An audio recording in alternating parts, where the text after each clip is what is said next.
Kalau ada kumpul-kumpul pasti rusuh di dunia, tapi Indonesia tidak, kumpulnya terbesar lagi dalam 212. Ah, itu boleh, nggak apa-apa. Ya kita bangga dong, karena kali insan 212 kita nggak mau sebut-sebut terus, karena kita bangga sekali dan dibanggakan waktu itu sama presiden, didatengin oleh para menteri. Sengaja saya terus ucapkan ini biar ini kita ada memori di otak kita bahwa kejadian itu adalah cukup membanggakan, karena tidak ada kerusuhan, yang ada kedamaian, tidak ada buang sampah sembarangan, yang ada kebersihan. Bahkan sebelum acara dan sesudah acara lebih bersih sesudah acara, karena semuanya bawa kantong dan mungutin. Apa nggak indah seperti itu? Bisa luar negeri begitu? Tidak akan pernah bisa. Sekarang lagi ada kerusuhan di India, padahal yang kumpul cuma ratusan ribu orang.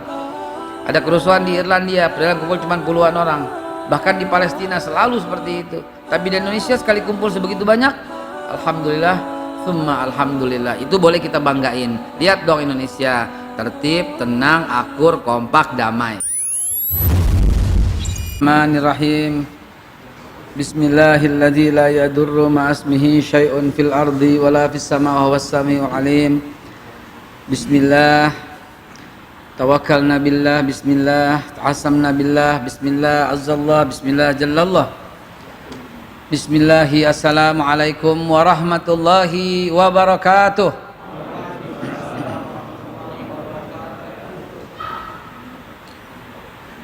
Innal hamdalillah wa syukurillah ala ni'matillah wassalatu wassalamu ala rasulillah sayyiduna Muhammad ibn Abdullah wa ala alihi wa sahbihi wa mawalah.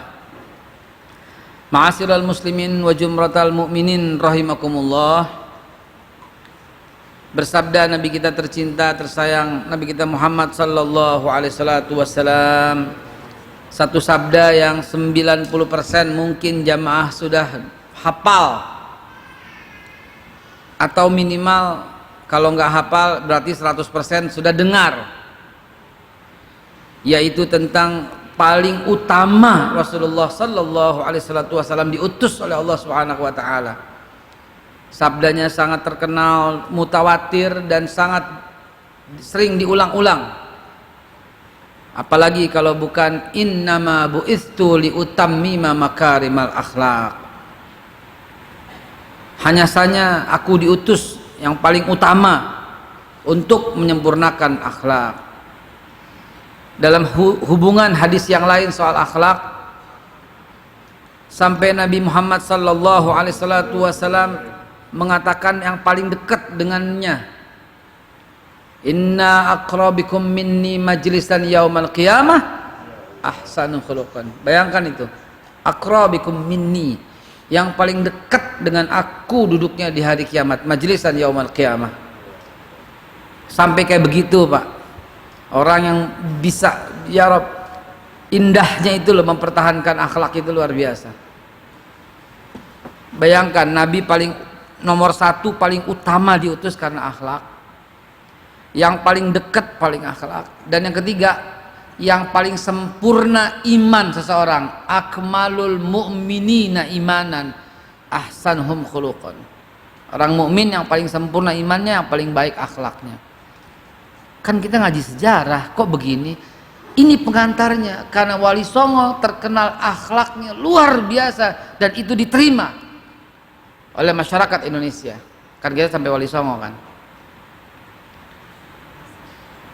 Itu Pak, yeah. Itu yang mesti kita sampaikan dalam hati sanubari.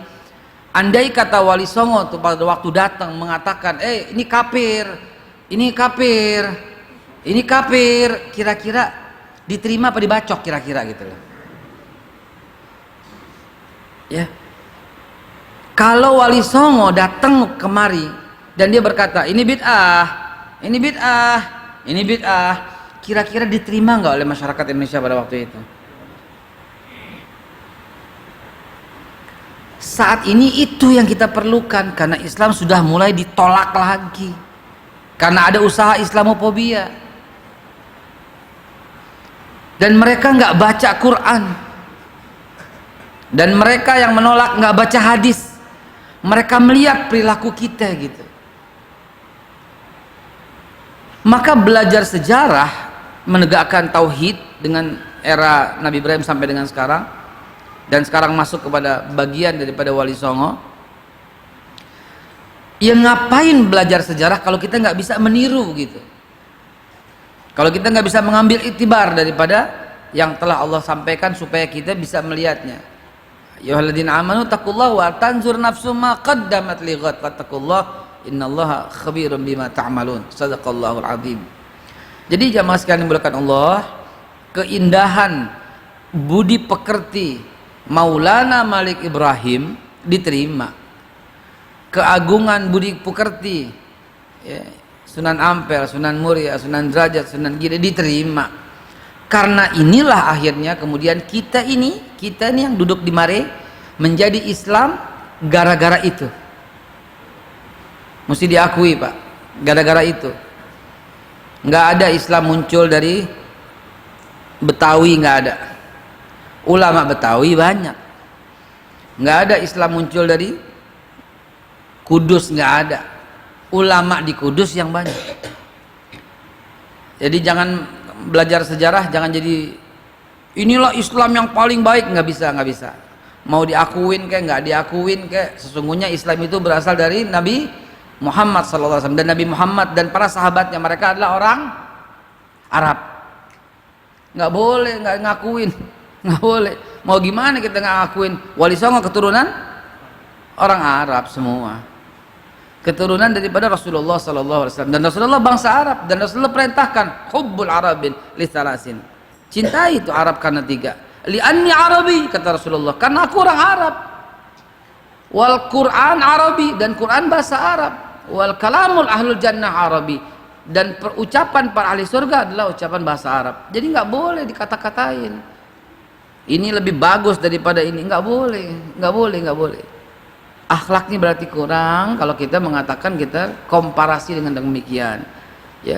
Apa yang sekarang kita terima yang terbaik, metode dakwah dengan cara akhlakul karimah, dengan cara mengajak kearifan lokal, nggak kapirin orang, nggak bid'ahin orang, adalah yang terbaik begitu. Dan itu metode daripada yang digunakan oleh para wali songo, dan wali songo menggunakan metode daripada Abu Bakar Siddiq, dan Abu Bakar Siddiq mengikuti metode daripada Rasulullah SAW. Kelar udah begitu aja. Dan ada andil daripada Utsman bin Affan yang sebar luaskan itu masya Allah sampai ke sini.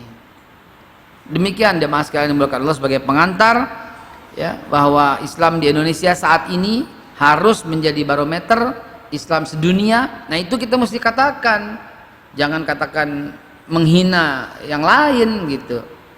Islam di Indonesia harus menjadi barometer Islam di seluruh dunia. Karena di sini ada keanekaragaman tapi semua akur. Di sini paling toleransi dan mengajak semua agama, suku, ras, kelompok, golongan menjadi dalam satu kaidah Bhinneka Tunggal Ika, mesti dicontoh oleh semua orang sedunia. Itu boleh. Itu pantas untuk kita sampaikan dan banggakan begitu ya. Kalau ada kumpul-kumpul pasti rusuh di dunia, tapi Indonesia tidak, kumpulnya terbesar lagi dalam 212. Itu boleh, nggak apa-apa. Ya kita bangga dong, karena kalau insan 212 kita nggak mau sebut-sebut terus, karena kita bangga sekali dan dibanggakan waktu itu sama presiden, didatengin oleh para menteri. Sengaja saya terus ucapkan ini biar ini kita ada memori di otak kita bahwa kejadian itu adalah cukup membanggakan, karena tidak ada kerusuhan, yang ada kedamaian. Tidak ada buang sampah sembarangan, yang ada kebersihan. Bahkan sebelum acara dan sesudah acara lebih bersih sesudah acara, karena semuanya bawa kantong dan mungutin. Apa nggak indah seperti itu? Bisa luar negeri begitu? Tidak akan pernah bisa. Sekarang lagi ada kerusuhan di India, padahal yang kumpul cuma ratusan ribu orang. Ada kerusuhan di Irlandia, padahal yang kumpul cuma puluhan orang. Bahkan di Palestina selalu seperti itu. Tapi di Indonesia sekali kumpul sebegitu banyak, alhamdulillah. Summa alhamdulillah, itu boleh kita banggain. Lihat dong Indonesia, tertib, tenang, akur, kompak, damai, begitu. Lihat dong Indonesia, tidak kapir-kapirin orang, tidak bid'ahin orang. Lihat dong Indonesia, inilah cara-cara Wali Songo yang membuat kita, dan kita mesti ulangi lagi. Karena hari ini ya, dengan berbagai macam metode, maka akhirnya metode yang diucapkan oleh Wali Songo adalah metode yang terbaik dan bisa diterima oleh semua orang di Indonesia. Buktinya apa? Buktinya kita semua. Nanti kita tularkan lagi kepada anak-anak kita.